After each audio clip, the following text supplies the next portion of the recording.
Hello and welcome to Nationwide on the network service of the Nigerian Television Authority. I am Habiba Oladipo. The weekly Federal Executive Council has been convened by President Muhammadu Buhari, who presided over the meeting, which is the 14th in this series for the year 2020. The engagement, the fifth to be held virtually in compliance with the social distancing of COVID-19 protocols, was anchored from the Council's chambers of the State House. President Buhari was joined by Vice President, Secretary to the Government of the Federation, and 7 ministers. Other members of the Council participated in the meeting from their office locations across the FCT. The Council, as the highest policy decision-making body of the federal government, considers some memoranda aimed at enhancing the next level agenda of the present administration. State House correspondent Adamu Sambo reports that some ministers gave account of their stewardship to enable government to assess level of execution of their mandates. NTA will keep you posted with the details soon. In the meantime, President Muhammadu Buhari has again warned political appointees and other government officials using their position to bestow undue advantage on anyone seeking government job and other favors, saying it's antithetical to the character of the administration. Minister of Information and Culture, Lai Mohammed, in a statement signed by his special assistant, Segun Adeyemi, says the president's repeated warning followed persistent reports of fraudsters using business cards and purported referral letters from presidential aides and other government officials to solicit employment, contract, and other favors. The minister said ministries, departments, and agencies should disregard any purported requests from government officials aiming to confer undue advantage on anyone seeking such favors, adding that the administration has put in place a systematic and disciplined approach to ensure that government runs smoothly for all Nigerians, whether in areas of employment or contract procurement.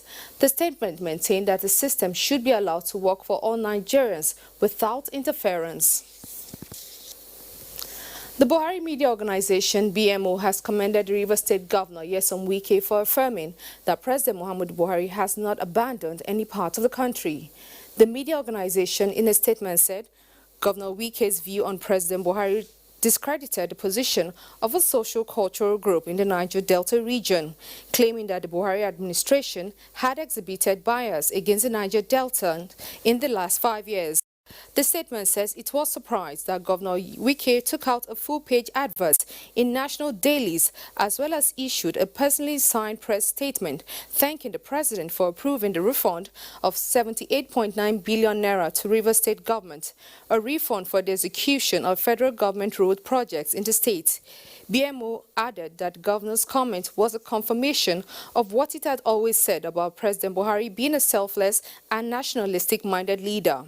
It said the Buhari administration had in the last 5 years paid attention to the completion of the Boni-Bodo Road and Bridge project, the Itakwe-Warri rails, as well as provide support for the establishment of 6 private modular refineries in the Niger Delta region. To electoral matters, INEC has acknowledged the receipt of 14 candidates and running mates for the Edo governorship elections. Out of the 14 candidates, incumbent governor of Edo State, Godwin Obaseki, and deputy Philip Shuaibu are to fly the PDP flag, and Osage Eze Iyamo is the governorship candidate of the All Progressives Congress, and Abdul Ganiu is a running mate to Eze Iyamo, while the only female is Agor Tracy of the NNPP, while Jonathan Enebo-Sobo is a running mate. Miogidi has reports.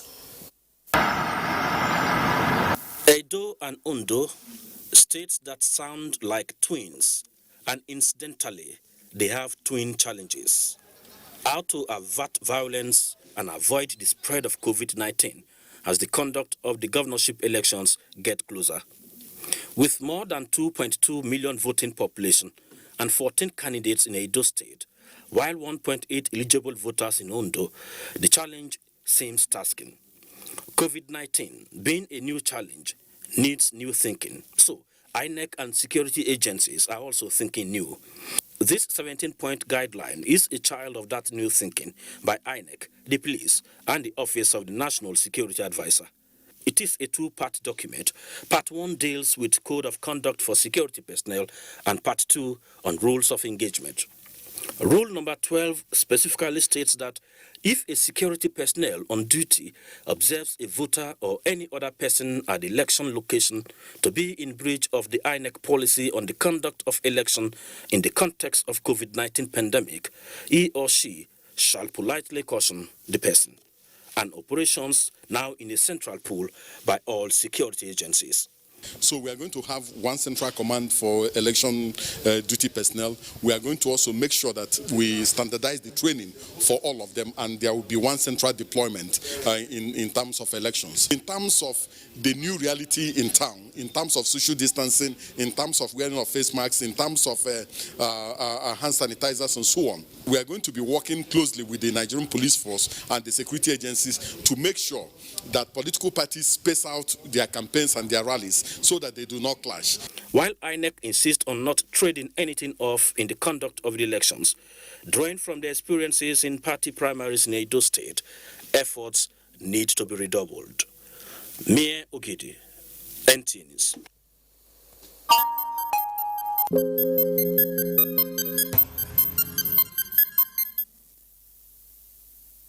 Motor parks in Benue State are witnessing a beehive of activities following the lifting of the ban on interstate movement by the federal government. Sandra Dowose Akeme, who visited some major motor parks in Makurdi, reports that all the parks are observing laid down protective guidelines against COVID-19. There is no doubt the fact that most parks in Makurdi metropolis are busy, especially as a result of the ease of ban on interstate travels. But the question is, are they adhering to COVID-19 directives? This is the Benue Links Park, like most of the parks whose activities were grounded for about 3 months following the ban on interstate travels. As a deliberate way to prevent the spread of COVID-19, managers of these parks have involved measures such as compulsory hand washing and use of sanitizers, face masks, adequate spacing in buses, and checking temperature of passengers. We have 14-seater buses, but for now we have reduced the number to 9. For those of them that are 15-seater buses, we have reduced the number to 10. This is to ensure that we'll have enough space in the bus. Before the lockdown, that we normally give, make sure that the drivers should have money as well as have something that maybe on the road. We do not know the incidentals that we've now beaten the prices down. For the travelers, the ease on the interstate ban is a welcome development, but not without attendant challenges.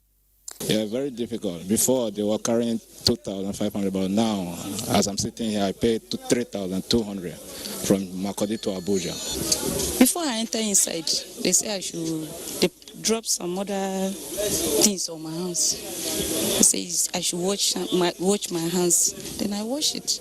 Then I got in. They say I should wear my face mask. Then I wear it. Travelers and transporters alike, according to authorities, must not embark on journeys within the hours of 10 p.m. and 4 a.m., which are still under curfew. In Makurdi, Sandra Dowisi Akeme, NTA News. Still talking about the interstate travel ban lifted by the federal government, let's now join Oyeyemi Ajayi at the Utako Motor Park in the FCT to give us a situation report from that area. Yemi, if you can hear me, what's the mood of both commuters and drivers at the park right now? Thank you very much, Beba. Right now, activities, the crescendo of the activities are actually gone down. This is due to the fact that, the PTF directive was quite explicit, talking about the 10 the observance of the 10 p.m. to 4 a.m. curfew. And so most vehicles that are actually traveling have actually gone. And as we are standing here right now, none of those vehicles here are not going on any journey. And this is in compliance to the PTF directive.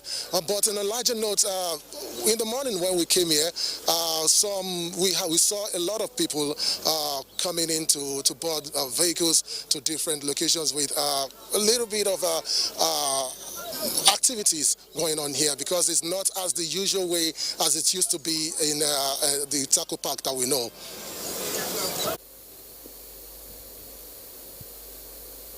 So are people complying with the general guidelines stipulated by the federal government? Are you seeing any hand washing mechanism there, anything in place?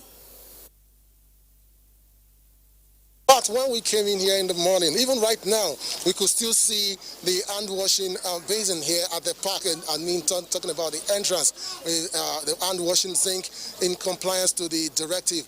And part of the things that the drivers talked about is the observance of the social distancing amongst each of the commuters. Each vehicle are just two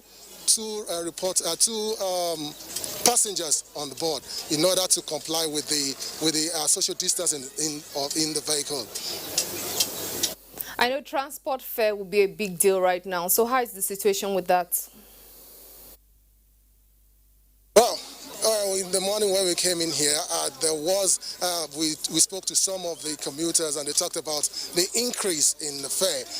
Like Abuja to Lagos, they said initially it used to be 9,500, but now it is 12,000 amongst others. So that's what we're dealing with here. And even before coming here, we had the time to talk with the executives of the NAPTIP, and they talked about the need that the transport fare shouldn't be increased for now.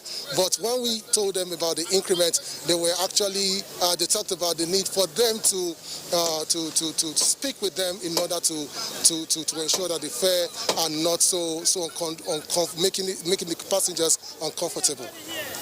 Many thanks, Oyeyemi Ajayi, for sharing your time with us from the Utako Motor Park here in the FCT. And moving on, Delta State Governor Senator Ifeanyi Okowan and wife Edith have tested positive to COVID-19. The development is sequel to tests conducted on them after a few days of self-isolation after one of their daughters tested positive to the virus.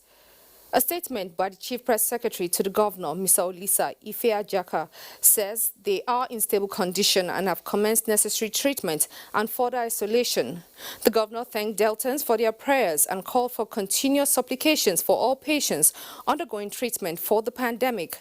He assured that his administration will not relent in its efforts at combating the virus in the state and urged the public to support government in that regard by complying with prescribed protocols by the Nigerian Center for Disease Control.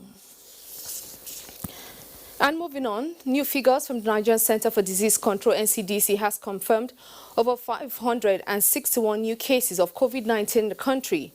The 561 new cases are recorded from 18 states and the FCT, which brings the total number of coronavirus cases to 25,694 in Nigeria. The breakdown: Lagos has 200, Edo has 119, Kaduna and the FCT have 52 each, Niger 32, Ogun 19, Ondo 16, Imo 14, Plateau 11, Abia and Oyo State have 8 cases each, while Bayelsa has 7, Katsina 6, Kano has 5, Bauchi, Osun and Kebbi states recorded 3 new cases each, while Borno has 2, and Jigawa confirmed only 1 case. Lagos State is still top on the COVID-19 Nigerian cases chart with 10,510. The FCT comes in second place with 1,870 cases, followed by Oyo State with 1,380 cases. 9,746 recovered patients have been discharged, with 590 deaths so far recorded. And as Nigeria enters a new phase in the lockdown protocols and continues easing of economic activities in the country, state governments have been advised to key into the federal government's strategies to ensure that the country's economy comes out of the pandemic stronger and better. This was made known by the Minister of State, Finance, Budget and National Planning, Clem Agba, during the second virtual Community of Practice meeting of the ministry. Chimobi Walter Naji now reports. The second Community of Practice meeting organized by the Ministry of Finance, Budget and National Planning, the Budget Office, is to afford commissioners of budget from the 36 states of the Federation and other stakeholders an opportunity to review strategies geared towards having an economy that will withstand the global economic shock occasioned by the pandemic. Now, some of these efforts include an estimated economic stimulus package of 2.3 trillion naira, mobilization of external support and funding, and an increase in non-oil revenue generation. This meeting is very significant as it provides us with the opportunity to chart a new course towards the development of the country amidst the COVID-19 pandemic. Additionally, we are seeking for moratorium from official partners on bilateral and multilateral debt and arrangements to secure commercial debt relief. We are also taking steps to increase our non-oil revenue generation. The steps include, but not limited to, VAT reforms in the Finance Act 2020, Customs Administration enhancement, tax incentives and exemptions. These measures will ensure Nigeria's economy does not contract to about 8.9%. The Minister for State, Finance and Budget, National Planning, Clem Agba, enjoined states to consider a review of their 2020 budget to reflect the new realities and develop sectoral responses that will address immediate needs. In Abuja, I'm Chimobi Walter Naji, NTA News. The crawling pace of most developing economies in the world constitute a chunk of the challenges militating against the speedy growth of domestic businesses, generation of gainful employment, wealth creation, and hampers prospects for industrialization and exports. Guests on NTA Tuesday's Live remained resolute in the capacity of SMEs to strengthen foundations for Nigeria's economy to blossom under the current federal government's incentive packages. Nigerian economy has persistently undergone different stages of reforms by successive administrations with little or no support for the development of small and medium-scale enterprises. But guests say the federal government has demonstrated strong will by channeling funds for the reawakening of national enterprising spirit geared towards achieving economic prosperity. When you look at it, you have 41.5 million MSMEs in the country, but out of that figure is only 73,000 that are small businesses, and they have the capital base of 10 million to less than 100 million. When we're talking of special public works, this is multi-sectorial. This is something that involves taking care of your environment, but more specific to do with critical federal government, state, and local government infrastructure. The topic, job creation in the face of COVID-19, reviewed several incentives, social network programs, loan facilities, and other conditional support grants doled out to increase financial accessibility for a robust participation in SMEs activities. We have given the conditional grant scheme to about 19,000 Nigerians. We also have the Training Institute for Vocational Skill, where we teach cosmetology, fashion and designing, interior decoration. They are well specialized area. We have people who can train you from the beginning of the program, of the product, to packaging. Federal government's steady commitment in encouraging more engagement in non-formal sector of the economy is sustaining discussion by stakeholders as cornerstone for surviving the brunt beyond the pandemic. In Abuja, Abubakar Usman Akwanga, NTA News. You're watching Nationwide on the network service of the NTA. It's time to take a break. We'll be back shortly with more reports.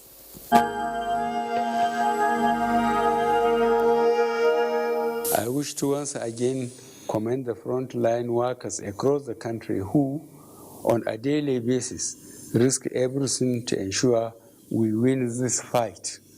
For those who got infected in the line of duty, rest assured that Hello, Habiba. Following the lifting of the ban on interstate movements by the federal government, Lagos borders are now experiencing a large volume of traffic. Imole Ayotoke reports that many transporters are already violating the COVID-19 safety rules.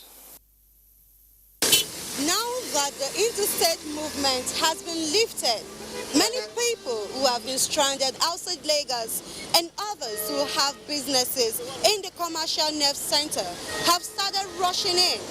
This has led to the heavy vehicular movement being witnessed on the Lagos-Ibadan Expressway. Working like this, start work, so at least there'll be something when I'm going back home to give my family there, to feed them, so that's and everything, Sha. I'm very happy for them. The Federal Road Safety Corps, while monitoring vehicular movement across the city of Lagos, took time to sensitize motorists on the safety rules. People will increase their speed.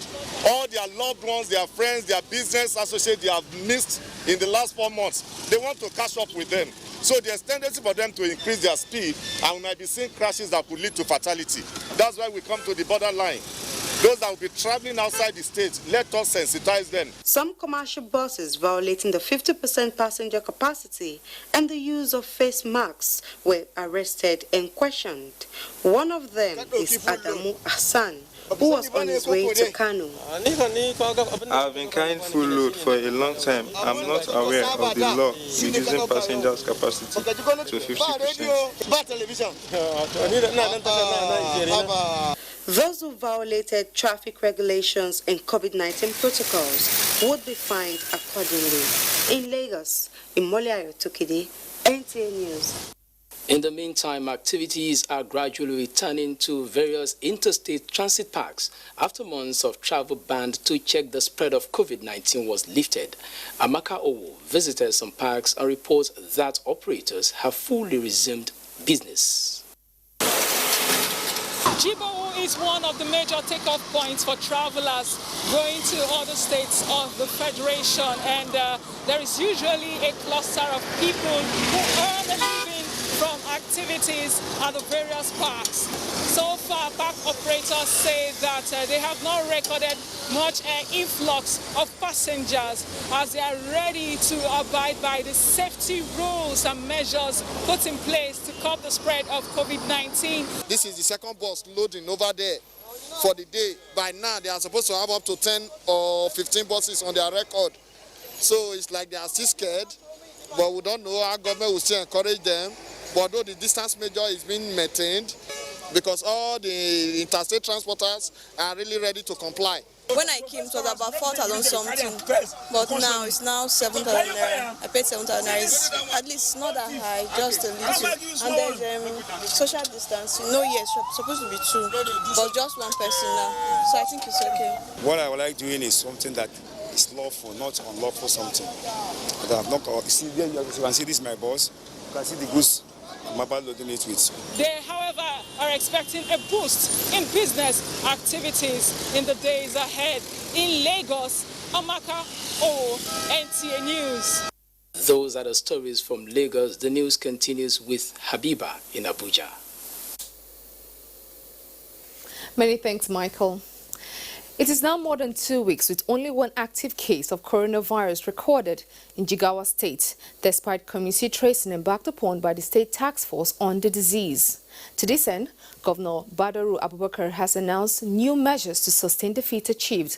Mohammed Askira reports. The state civil servants who have been work from home close to 3 months now in Jigawa State will soon resume work at their respective offices in tranches, beginning with officers at grade level 12 who will report back to office on Monday, the 6th of July 2020.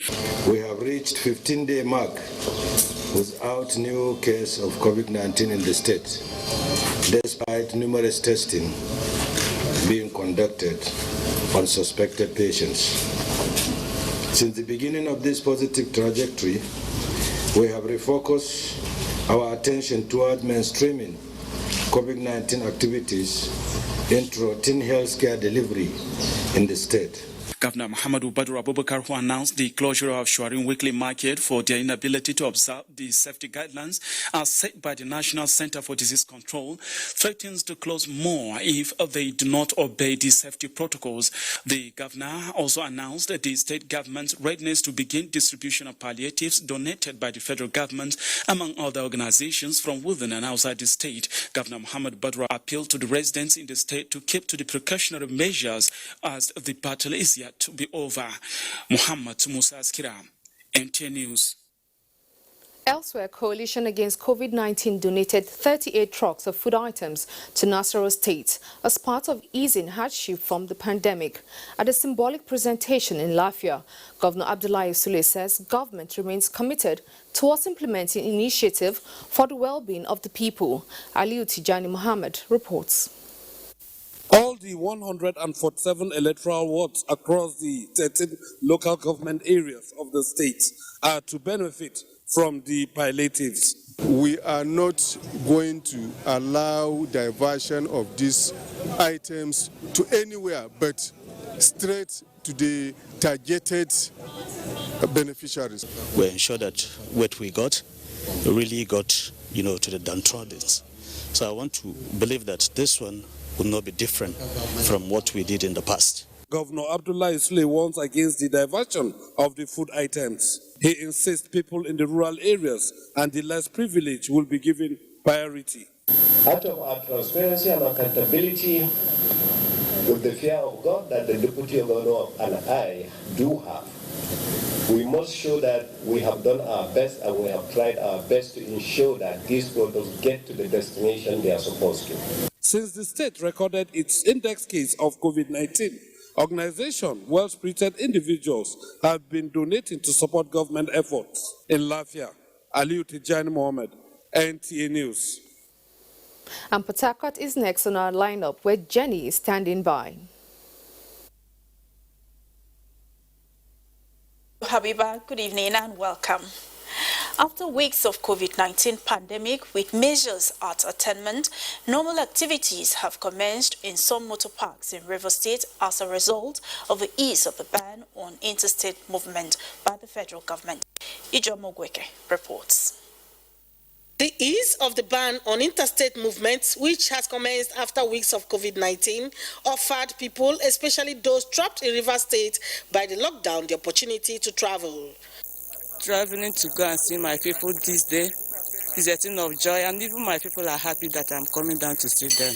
Although some of the motor parks did not witness much passengers, transport operators maintained stipulated number of passengers per sit-row to ensure physical distancing and compulsory wearing of face mask by passengers. We follow the government guideline as per the passengers, number of passengers we should carry, and also the hand-based and sanitizer, washing our hands and all that.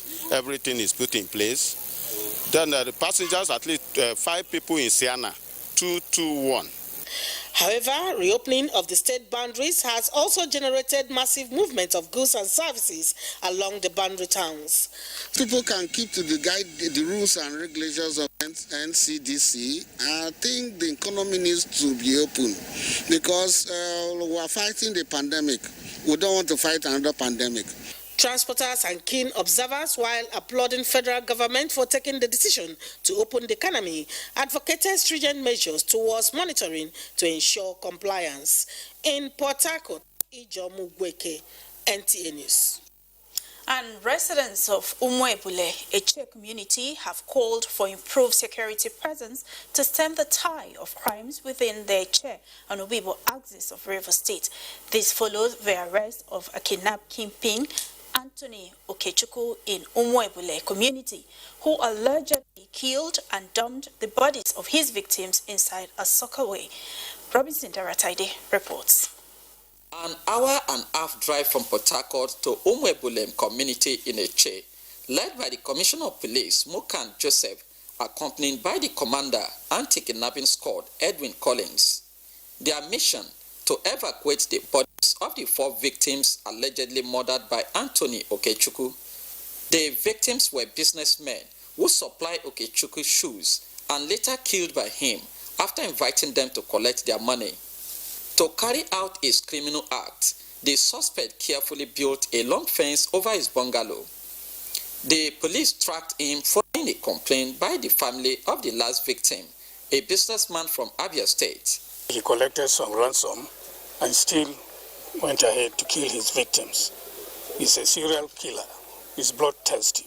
I believe that government should put their eye down and know that many people are committing this crime because people are missing every minute, every day. I would like River State government to help us, at least to investigate all these fence that is too high. Members of the community were eager to set the house ablaze, but for the intervention of the police. The wife of the suspect escaped with 2 of their children, leaving 2 others behind. From Umuebulem in River State, Robinson Deratede, NTA News. And that's it from Port Harcourt. Habiba is back to you in Abuja. Many thanks, Jenny. As the world battles to defeat the evil of coronavirus pandemic that plagues humanity, the European Union delegation to Nigeria and ECOWAS has donated palliative worth 45,000 euros to cushion the hardship occasioned by the disease. Abubakar Usman Akwanga reports that the intervention came following need assessment of the agency for the support of the less privileged persons. The palliatives like beverages and other foodstuffs being distributed to more Nigerians to ameliorate their hardship is valued at 45,000 euro. Ambassador Ketil Carlsen says the support given to NAPTIP is driven by a passion for what the agency is doing and to encourage them scale up performance in addressing human and sexual violence. And we must make sure that the vulnerable victims of human trafficking at this particular situation are also catered for. So this is why we have selected supporting NAPTIP today as a part of a much wider engagement of the European Union, because after all we have really looked at what can be done to provide massive support for Nigeria in this situation. Director General National Agency for the Prohibition of Trafficking in Persons, Julie Oka-Donley, appreciates the timely intervention by the Union and says the palliatives will be channeled to meet the needs of the vulnerable in the society. I can assure you not one of our officers will take a grain of this rice. This rice is going to those that are in the shelter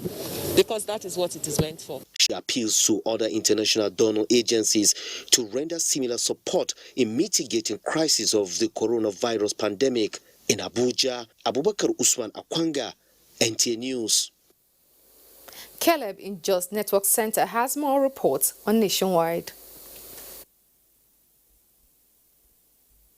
Thank you, Habiba, and welcome to Jos. Travelers in Jos have applauded the lifting of the interstate travel ban by the federal government as park officials ensure adherence to the COVID-19 safety protocols. A Cameron Kanen Ladoja was at the NTA Motor Park in Jos and now reports.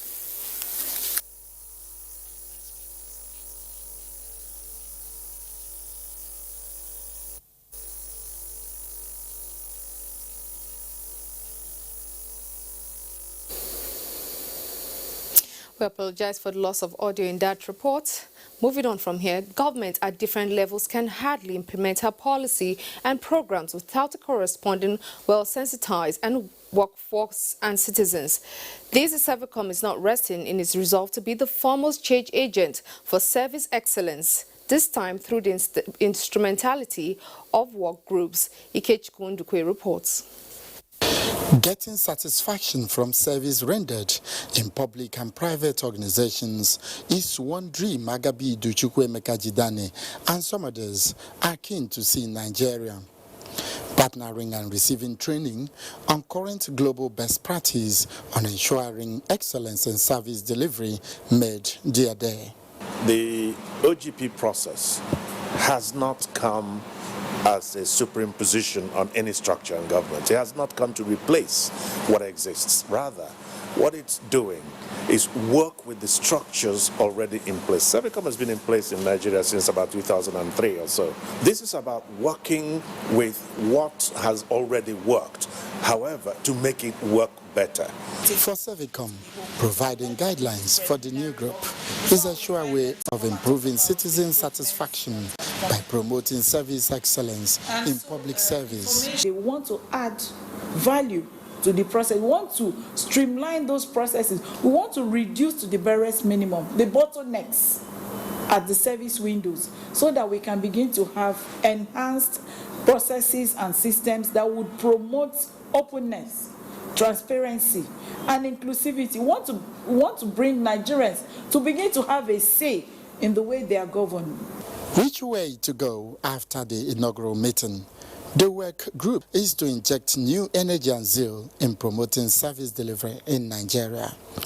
In Abuja, Ikechukwu Ndukwe, NTA News. Let's join Obehi in Benin for more reports from that zone. Habiba, thank you for joining us in Benin. Edo State government wants its citizens to complement its efforts in addressing the menace of flooding by imbibing good environmental habits. The Commissioner for Environment and Sustainability made the appeal while addressing newsmen on the steps taken by government to rid the state of its flood challenge. Good luck, Inaini reports. Removal of debris from drains, reactivation of re-injunction pond sites, and removal of illegal structures are some flood control and waste management measures taken by state government before now. However, in the wake of recent flooding, officials of the Ministry of Environment undertook a study which blamed the challenge on indiscriminate dumping of refuse in drains and water retention ponds. This, according to the Commissioner, is unacceptable. It's absolutely impossible to expect any government anywhere in the world to go to every side road, every corner street, and everything to make sure that the gutters are clean.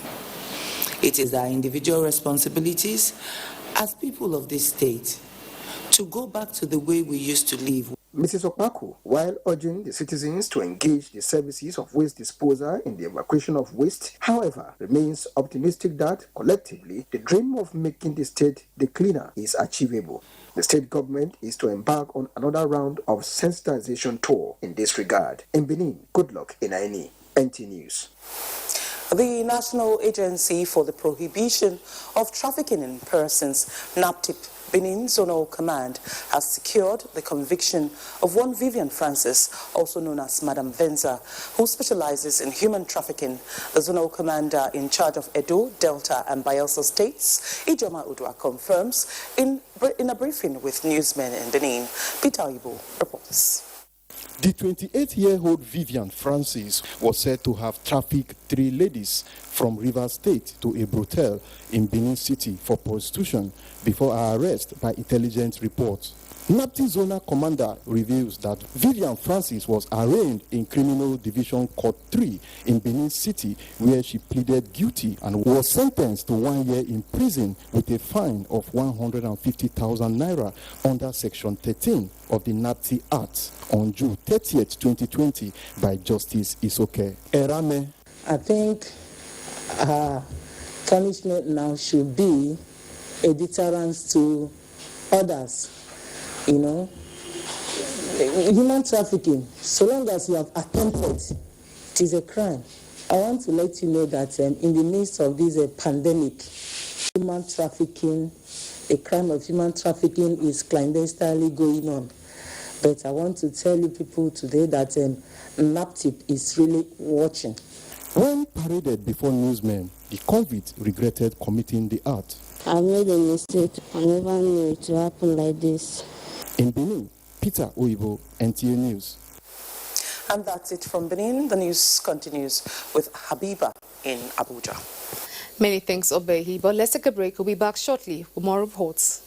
The number of...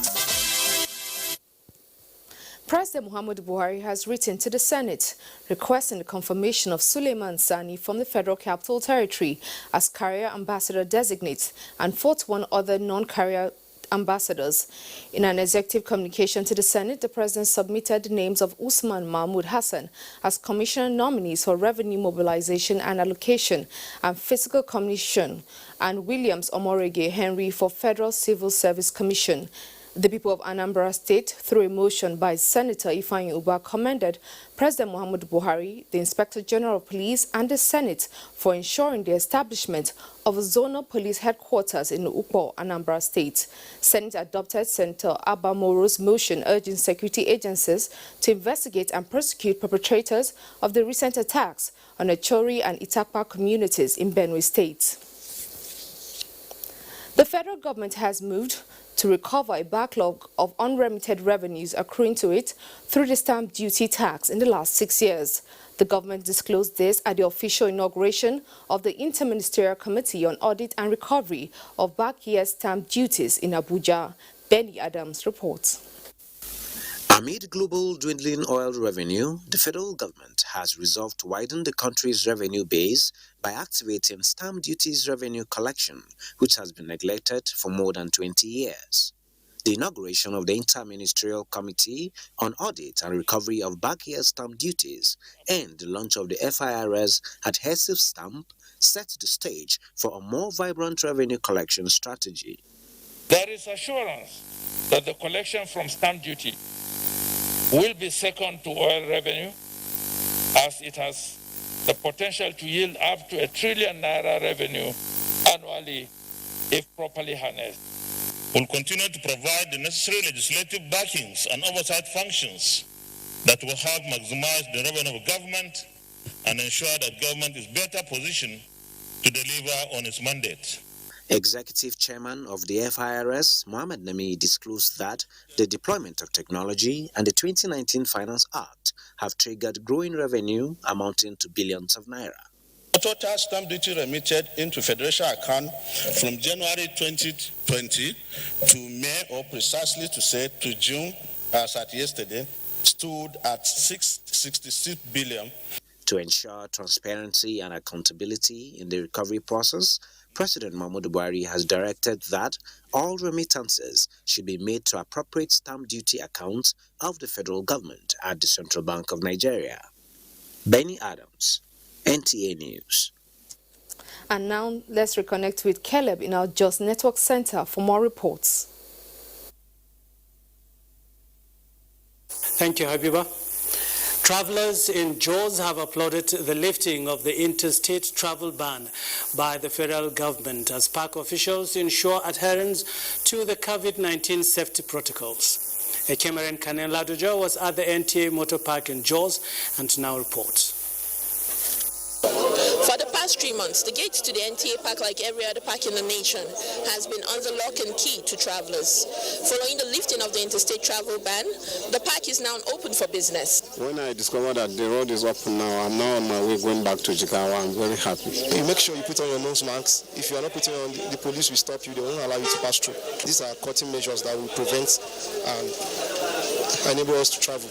Travelers say there has been a slight increase in the fare, but express satisfaction with the safety measures put in place by the park authorities, as this, they say, is for the safety of all. I used to go to Akwanga at the rate of 1,000, but now it's 1,500. And you know the same position. Now we are carrying only 2 at the back, 1 at the front for this saloon. And the Sharon we are carrying 2, 2, 1. You know, we reduce only that, we reduce 2 passengers. So for that 2 passengers, we put little money to cover it, but they can't cover. As Kaduna, we are taking 2,000 before, that's 8,000, and now we are taking 2,600. These measures the Corps Commander held will be implemented as officers of the command are well equipped for this exercise. Our men are ever ready to ensure that the rules and practices put in place to prevent the spread of the disease are enforced. Park authorities say that they are in collaboration with different authorities such as the VIO and road safety to ensure that their drivers obey safety rules and regulations while traveling, as well as the COVID-19 safety protocols. In Jos, Ekemaran Kadeng Ladoja, NTA News. Jos is done. Over to you. Anti-security matters, troops of Operation Hadarin Daji deployed In Zurmi local government area of Zamfara State have been directed to take the ongoing counter-banditry fight to criminals' hideouts. The Chief of Army Staff, Lieutenant General Tukur Buratai, gave the directive while on an operational visit to a joint military base in Zurmi in Zamfara State. Defense correspondent Ismail Musa has the details. Zurmi, an agrarian community, is about 1 hour 30 minutes drive from Gusau, Zamfara State capital, and 30 minutes to Niger Republic. The vast land and the area's proximity to Niger is said to be partly responsible for the wave of banditry, kidnappings, and transborder crime, dislocating socioeconomic activities on the area. That is why the army chief is directing troops to identify criminal routes and hideouts to rapidly eliminate them. We will not allow them to have any edge over us. And the best way to do it is to go deep into the forest, teach them out, and deal with them tactically on the ground. Buratai assured the deployment of more equipment, platforms, and improved welfare. You should spare nobody as long as he has carried arms against the state. We must ensure that we remain focused. While the aggressive drive is on to secure some troubled areas in the northwest, some farmers in Bunuja in Zamfara State said their communities are safe and peaceful. The security in this village is very good. We are very happy to see this year because anywhere we are on our apartment.